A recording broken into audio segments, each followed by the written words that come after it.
শিক্ষা একমুখী না হলে জাতি সঠিক পথে এগোবে না।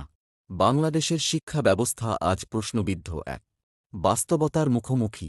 আমরা শিক্ষিত হচ্ছি, ডিগ্রি অর্জন করছি, পেশাগতভাবে এগোচ্ছি, কিন্তু সমাজে ন্যায়বিচার, সততা, মানবিকতা ও দায়িত্ববোধের ঘাটতি ক্রমেই বাড়ছে।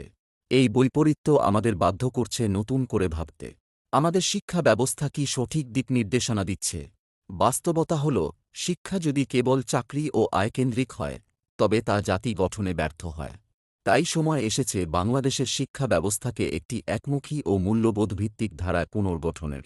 এই একমুখী শিক্ষার ভিত্তি হওয়া উচিত দশম শ্রেণী পর্যন্ত কুরআন ও হাদিছভিত্তিক নৈতিক ও চরিত্র গঠনমূলক শিক্ষা।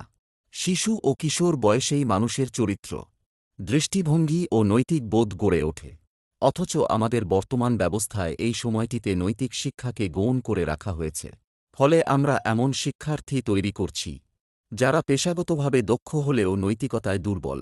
এরই প্রতিফলন আমরা দেখি দুর্নীতি, অবিচার, পারিবারিক ভাঙন ও সামাজিক অস্থিরতায়। কুরআন ও হাদিছভিত্তিক শিক্ষা মানেই যে কেবল ধর্মীয় আনুষ্ঠানিকতা, এই ধারণা কিন্তু ভুল। বরং এই শিক্ষা মানুষকে সত্যবাদিতা, আমানতদারিতা, দায়িত্ববোধ, মানবপ্রেম ও আল্লাহভীতির শিক্ষা দেয়। এই ভিত্তির ওপর দাঁড়িয়ে যদি একজন শিক্ষার্থী পরবর্তীতে ডাক্তার, ইঞ্জিনিয়ার, বিজ্ঞানী বা প্রশাসক হয়, তাহলে সমাজ পাবে দক্ষতার পাশাপাশি নৈতিকতায় সমৃদ্ধ মানুষ। এখানে প্রশ্ন আসে, এতে কি আধুনিক শিক্ষা বাধাগ্রস্ত হবে? উত্তর স্পষ্ট, না।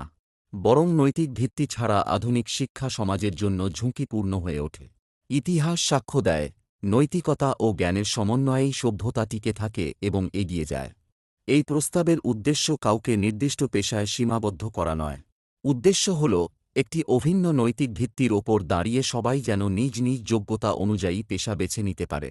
এতে সমাজে বিভাজন কমবে, পারস্পরিক শ্রদ্ধাবোধ বাড়বে এবং রাষ্ট্র পরিচালনায় জবাবদিহিতা প্রতিষ্ঠিত হবে। আজ বাংলাদেশের সবচেয়ে বড় প্রয়োজন কেবল দক্ষ নাগরিক নয়, বরং সৎ ও দায়িত্বশীল নাগরিক। আর সেই নাগরিক তৈরির সূচনা হতে হবে শিক্ষা ব্যবস্থার গোড়া থেকেই। তাই দশম শ্রেণী পর্যন্ত কুরআন ও হাদিছভিত্তিক নৈতিক শিক্ষা গ্রহণ করে এরপর যে পেশায় যেতে চায়, তাতে কোনো অসুবিধা নেই।